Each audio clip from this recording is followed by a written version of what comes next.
The bearish market structure shift. What does that look like conceptually?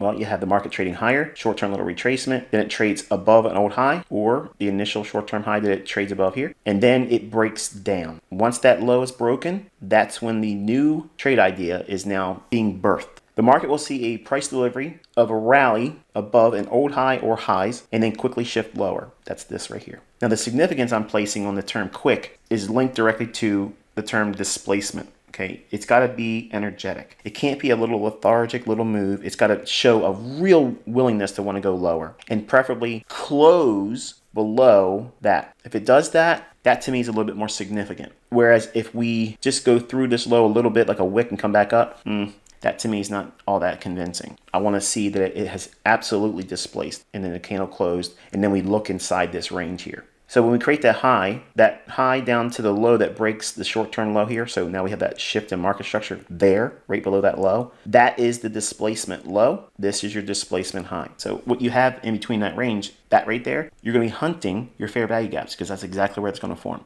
So that range between here and here, that's displacement.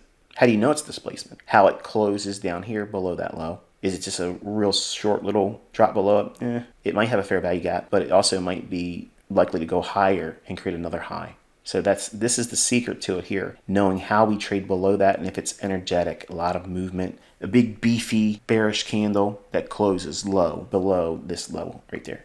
Okay, if we have that, as soon as we have that candle form, start watching to see if it creates a fair value gap in between this low and this candle's high.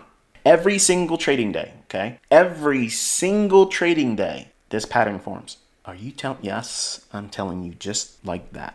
Long and short. But you have to look for it with this process.